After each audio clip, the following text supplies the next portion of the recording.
Hello, hello. March is over.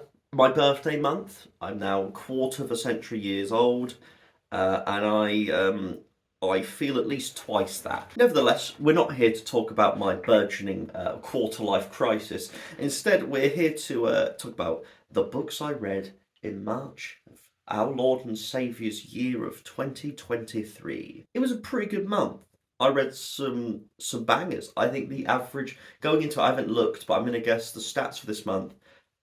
Firstly, I'm misleading in terms of how much I read. Secondly, very high average rating because this month had some goldies. If you do enjoy the video, please do like, please subscribe. You know what I meant to say. Let me know what you read this month. Was it a good read month? Did you have a better one, worse one? Or what did you read? Did you read any of these? That would be pretty cool. It'd be pretty surprising, unless you're doing the read-alongs, which we'll see. But first things first, I read 11 books this month.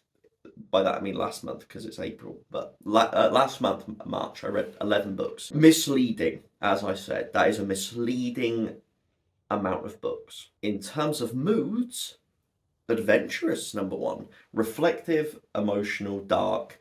Yeah, it kind of levels out. You can tell the difference. Adventurous, fantasy. Reflective, emotional, and dark. Literary. It's just one of those things. Pace, who gives a shit? But if you want to see, it was pretty normal. Even split, and by even I mean not, but what you'd expect. Page number. Oh, now this is a good page number month. I've been wanting to read longer books, more middle length books even, because I get a lot of big fantasy in, I get a lot of short books in. It's that middle ground, that 300 to 500 page that I sometimes really lack in. And this one, I've managed a real even 443, and I'm very happy with that. Fiction to non-fiction, didn't get as much non-fiction in as I have been recently, but that's fine, isn't it? I mean, it is what it is. Genres, fantasy at the top, to be expected. Science fiction killing it. You'll see why.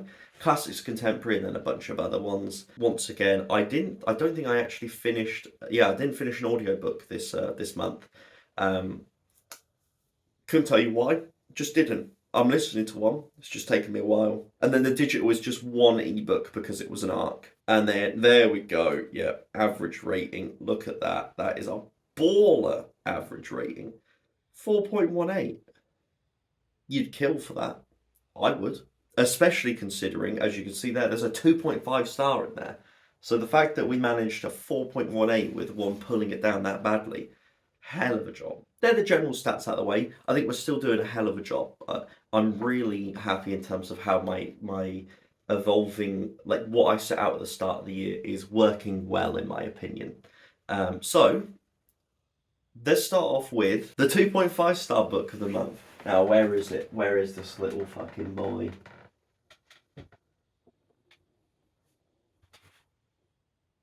Where actually is it?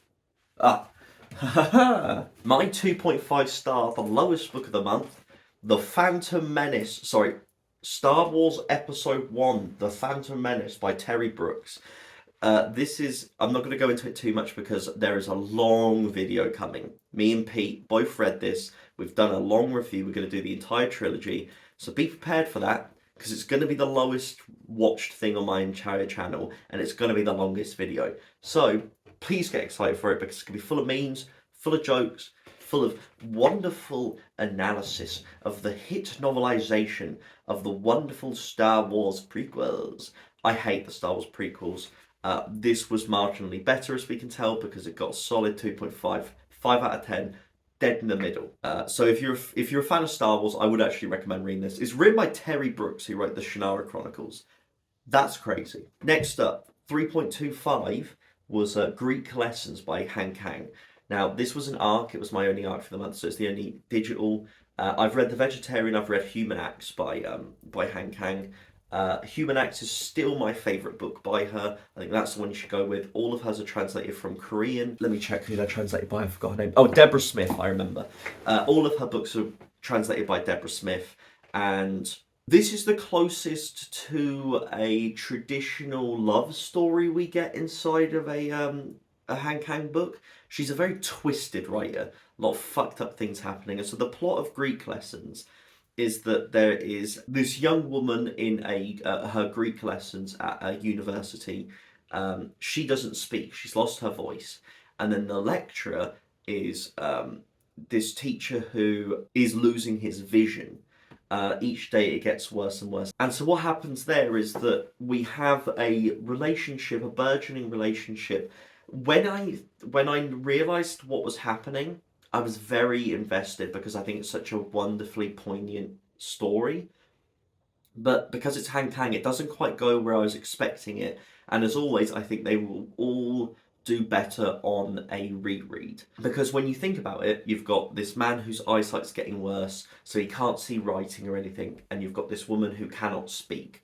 So their relationship has an essential time frame involved in when it's set, because he's going to lose his vision and not be able to read writing. She can't speak verbally and can only write. There is an end, there is a ceasing to their communication ability that is inherent to their relationship.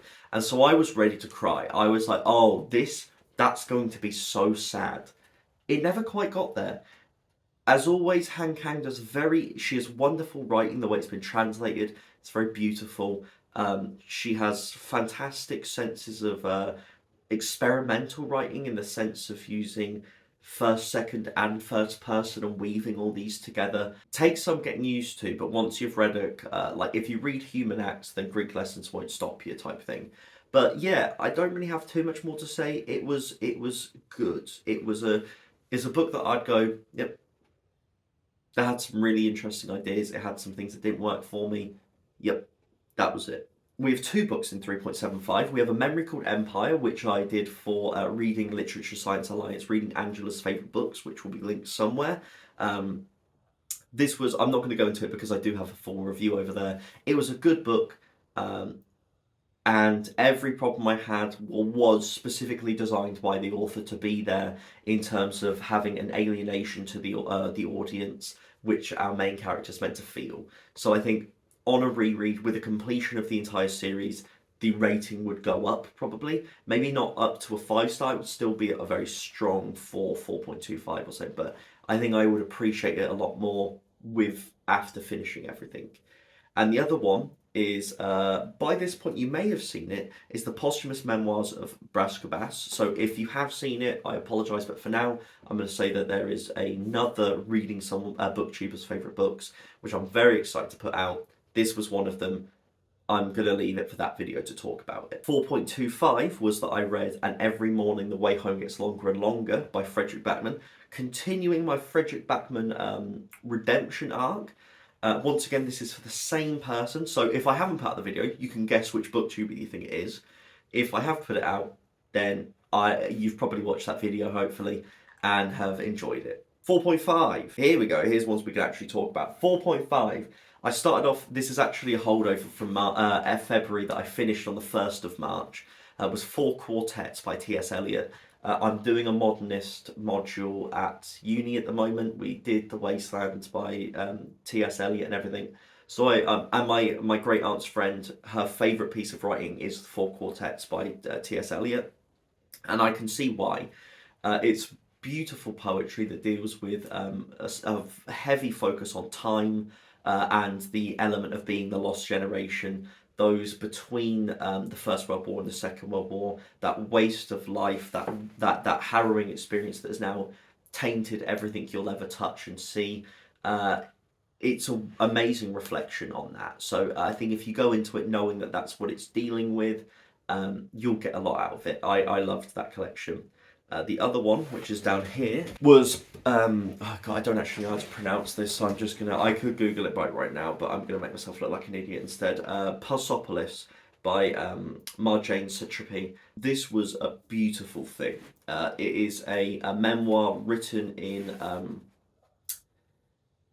graphic novel format around the childhood and the growth of an Iranian girl during, I believe, if I remember off the top of my head, the 1980s, and moving forward. It is also beautifully written, and the art style is, it blends this wonderful sense of innocence and playfulness with the harrowing events that are happening. I'd heard a lot about this. After reading Fun Home, I heard people recommend this, and yeah, I wanted to read something. I had a weird thing where I was looking at authors that I've read from different parts of the world, and I was just thinking, I haven't read a lot of Iranian authors, and so I decided to give this a go, and it was well worth it. And then it's funny because when I finished it, people were then like, "You should read Fun Home," and I'm like, I have. It's how I got here. It's the other way round. But yeah, it's tragic and humorous, beautiful and harrowing. It balances tones immaculately well. It's an intricately told story. That is important, needs to be told, needs to be heard, and I appreciate that. The last 4.5 for me is Fires of Heaven by Robert Jordan, book 5 in Wheel of Time. This was the Patreon pick for the month in terms of what series I should continue. It had been about 10 months since I read Shadow Rising, which is funny because I read the first 3 back to back. Then the 4th one came a few months later, and then it took me a long time to get to this one because Shadow Rising was not my favourite. Everyone said that that's the point. That's the point where you get into it, and it didn't happen for me. And so instead, I was worried about moving forward. However, everything at the end of Shadow Rising that I was like, I'm very interested in seeing what happens with this, really delivered in this book, and this is my favourite Wheel of Time book. It comes down to that not only did I really connect with the story being told and the characters in a lot of ways, but I've adjusted to Jordan. I've adjusted to his writing of gender. I've adjusted to some of the very big issues I had in the earlier books. I think after a while, I'm like, okay, I'll read you loud and clear, buddy. Rather than before where I was like, oh God, I'll get to it whenever. The next one I'm now like, oh okay, when's my next gap where I can fit in my next Wheel of Time book? So it's done its job. Fires of Heaven, I really enjoyed. And then 3 5-stars, which are technically 2 5-stars, because 2 of them are the 2 parts of A Storm of Swords. I just recorded before this. You'll see it's already come out. I'm wearing the exact same stuff. It's the same day. Rated both of these 5 stars because The Storm of Swords is one of the best fantasy books ever written. No need to go on about that because I released a long video. And then the last one is another book for the BookTube's favourite books, which is Hitchhiker's Guide to the Galaxy. I go into it more there, but one of the funniest books I've ever read. It made me laugh out loud and cry with laughter. It lived up to every expectation I had, and I can't believe it took me so long to get to it, honestly, because I had read half of it before, and I put it down for some reason, even though it's only about 120 pages long, and then never went back to it. So I have rectified that mistake. I apologise to all of the community for my flailing failure, and I hope you can accept my apology. I think that's us done. It's a fucking good month. Yeah, so the reason I said it was misleading is because whilst I finished 11 books technically, 2 of them were 1 book because it's this, so that's 10. And then I also finished 2 of them on the 1st of March, and they technically count towards this month. So that makes it 8. And then we've got 3 very short books, like a lot of short books, poetry collection. So it's a misleading amount, but overall the quality was top notch. Thoroughly enjoyed myself. If you did enjoy, please do like, please do subscribe. Let me know if you've ever read any of these, if you plan to now, what you think I should read moving forward, if there's a series you think I should focus on. And as always, have a nice rest of your day.